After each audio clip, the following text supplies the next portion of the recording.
Yan, magandang araw po sa ating lahat, sa mga life coach, squad leaders at atin po mga PNP personnel. Sa araw na ito, tatalakayin po natin ang ating lesson buhat sa Book 3, Lesson 23. Ang topic po natin is be helpful o maging matulungin. Okay? Alam ko ho na sa ating po mga Pilipino ay kumbaga ay natural sa atin, no? Ang pagiging matulungin. Makikita natin ito sa panahon ng mayroong mga dilubyo, may bagyo, at kung ano pang mga sakuna sa paligid natin.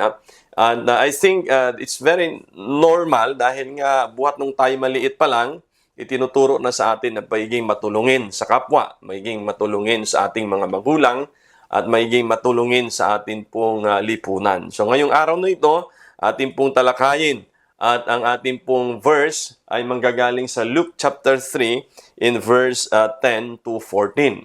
Ang sabi po dito, "And the people asked him, saying, What shall we do then? He answered and said unto them, He that hath two coats, let him impart to him that hath none, and he that hath meat, let him do likewise. Then came also the publicans to be baptized, and said unto him, Master, what shall we do?" So ito po ay isang pangyayari kung saan ang mga tao ay lumapit sa ating Panginoon at nagtanong kung ano yung kanilang pwedeng gawin.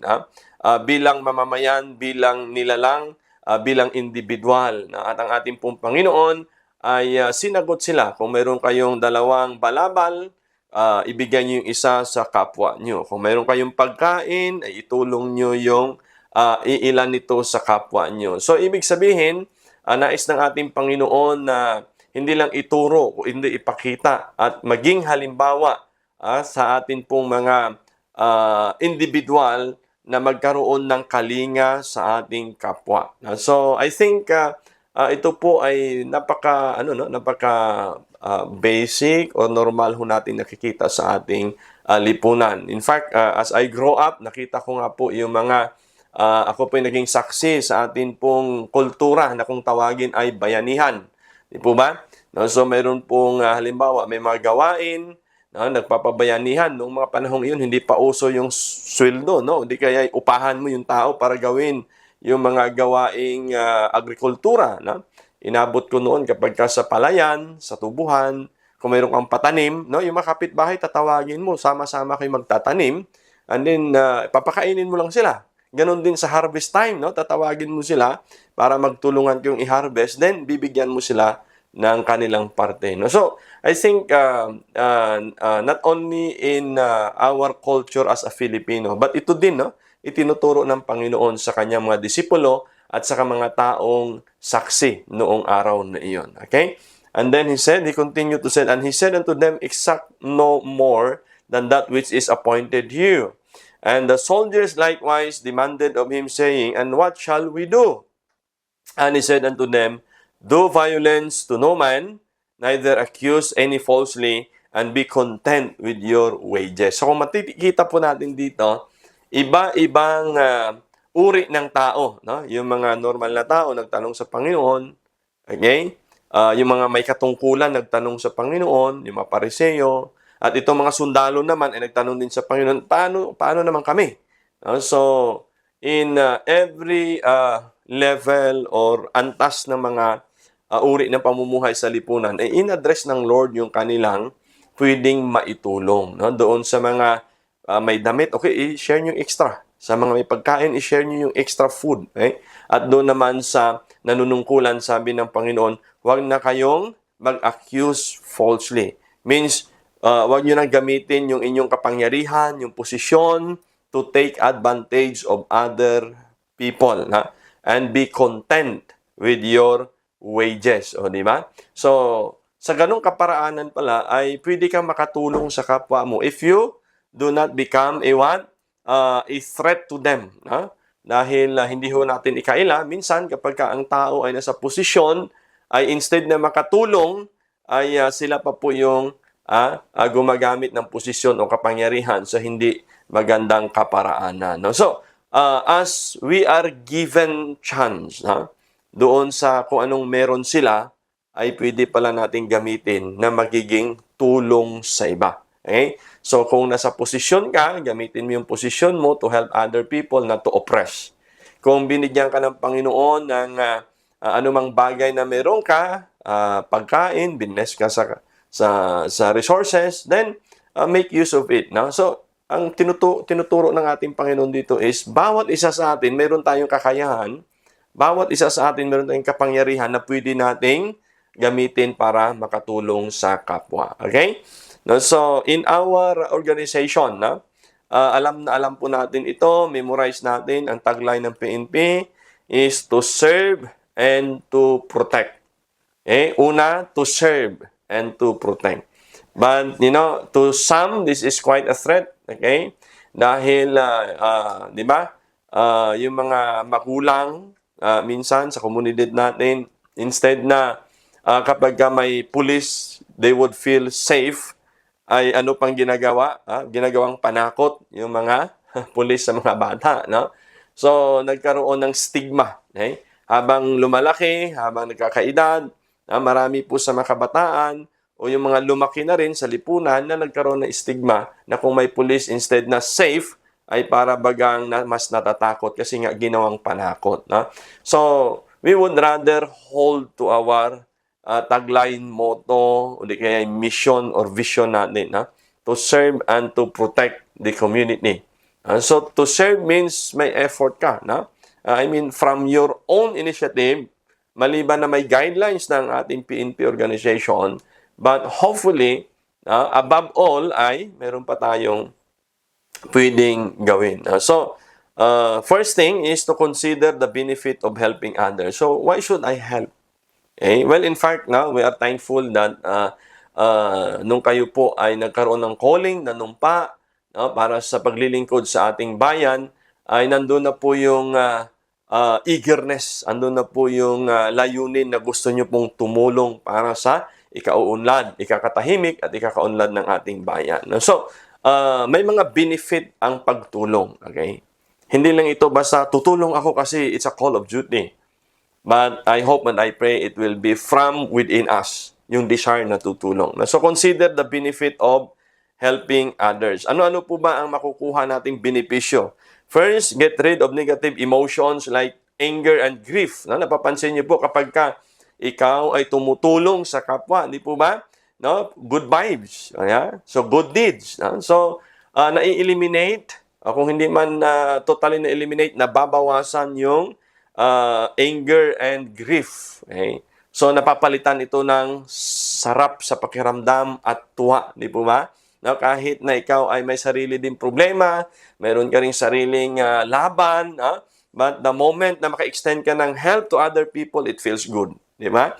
So, somehow, ito po ay nakakatulong na maibsan ng iyong pagdadalamhati or even yung galit sa puso.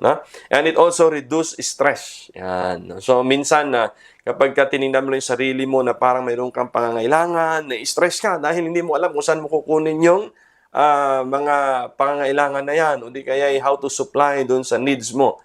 And you are stressed to think over and over again. But when you start looking at somebody's need, na higit pa sa kailangan mo, at naging tulong ka doon sa tao na mas higit na may pangangailangan sa iyo, alam niyo, nakaka-relieve ng stress yun. Di ba? So, maisip mo, ako, problema ko, bayarin lang sa bahay siya. Ang kanyang problema, wala silang matutulugan. Yeah?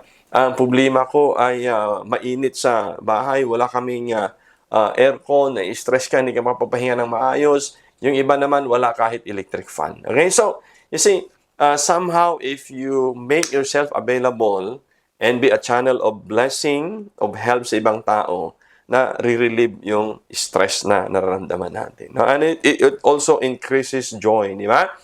So, lagi po natin naririnig yan, nakakatuwa, nakakataba sa puso kapag ikaw ay naging tulong sa iba. Di ba? Sa panahon ng kalamidad, panahon ng bagyo, panahon ng may nasunugan, kapag minsan kahit na alam mong kukunti na lang din ang kung anong meron ka, pero pa nagpaabot ka ng tulong doon sa mga kababayan natin na nasalanta ng baha, nasalanta ng bagyo, ng lindol, na nagkakaroon ka ng joy na in your heart. Na maaaring hindi man yan malaking halaga, hindi man kasing dami ng ibinibigay ng iba, no, but you have that joy in your heart. And somehow, sabi nga nila, a merry heart, do it like a good medicine. Ano, yung masiyahing puso ay katulad na nagkaroon ka ng gamot. Di ba? So, next is it improve physical and mental health. Okay? So, sa mga depressed, okay? Sa mga, alam mo, minsan kapag andun ka sa anxiety, level of anxiety, pagka ikaw ay nakakita ng taong masaya na natulungan mo, no, it even improve your physical and mental health. It renew hope about what is possible. No? Yeah, no? Kapag may nakita kang mayroong mga taong may pangangailangan, no? And sa tingin mo sa iyong sarili ay mayroong ka ring pangangailangan, and yet, kapag ginamit ka ng Panginoon to supply their needs, makikita mo na sila din mismo nagkakaroon ng pag-asa. Now, there are people na they're almost giving up. Okay? But if you tap their shoulder, you extend your help to them, nagkakaroon din sila ng possible hope. Na? And it also improve is self-worth. Yeah. So, mahalaga po ito na makita natin na minsan parang akala mo wala nang saysay yung buhay mo, wala ka ng pakinabang sa society. But again, look for those people who are really hopeless. Those people na makikita mong higit na nangangailangan sa iyo. Alam niyo, ikaw mismo sa sarili mo, kapag tinulungan mo sila, magkakaroon ka ng self-worth. Ano ya? Magkakaroon ng meaning, yung existence mo. Not necessarily na laging physical or financial, rather, ang maitulong natin. There are times na yung presence mo is good enough for them to recognize na mahalaga sila sa iyo at ang sarili mo ay nagkakaroon na rin ng halaga. So, just continue to help other people. Right? Connect us to caring people. Yan. So, tayo ay social being. Sabi nga nila, no man is an island. So, we are built by God, created by God na kailangan natin ng ibang tao sa paligid natin. Okay? So, social being. Now, second, ano yung benefit? Avoid making excuses when it comes to helping. No? So, kung meron kang desire na tumulong, meron kang calling para tumulong, avoid making excuses. Maaaring sabihin natin, kami nga may kailangan din. Kami nga mahirap din. Kami nga hikahos din sa buhay. Kapag yun ang mentality natin, then, you cannot even walk away from there and from that mindset and thinking. Okay? So, it's easy to find reasons not to help others. Very easy. Okay?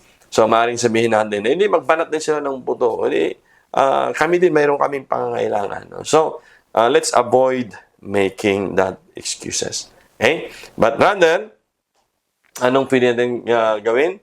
Notice opportunities to serve. Tingnan natin, hanapin natin, mag-focus tayo doon sa opportunity to serve. Now, I believe na tayo po ay hindi nawawalan or mawawalan ng opportunity to serve others. No? Every day, pray that God will guide you to the people He wants you to serve. Now, that is, I think, very important. Now, find the right people. Para hindi ka ma-frustrate, okay? Para hindi ka ma-discourage, no? Na tumulong, is you ask the Lord, Lord, send me to somebody that is worthy of this help. Hindi yung basta ka na lang din tulong ng tulong, and then at the end of the day, kapag hindi na-appreciate ng mga tao yung tulong mo, then you feel discouraged. Yeah? I have this book I read, sabi nila, When Helping Hurts. And nangyayari po yan, na kapag tutulong ka, maaaring hindi nila na-appreciate or hindi pa sapat yung tulong mo at magdidemand pa sila ng higit pa. Di ba? So, anyway, I hope that will not discourage you, but rather, always find the right person to help. Okay? Opportunities to help. So, also, fourth is to identify a group you're passionate about. This is very important. Now, pray about the interests and talent God has given you. Okay? So, what are you passionate about? Okay? Kasi yung passion, it will fuel you. Okay? Kahit napagod ka na, kahit discouraged ka na, but if you are passionate of doing things, as such, ay magkakaroon ka lagi ng reason to wake up, a reason to move forward. Okay? So, identify that group you're passionate about. No? Either group of people in needs. Okay? And also, again, no, katulad noong paghanap ng opportunity to help, ipag-pray mo. Okay? And not only na ikaw lang, no, but rather, no, find somebody, a team with you, no, para magiging tulong o di kaya ay maging kaakibat mo sa pagtulong sa iba. So, I think you may be familiar with this guy.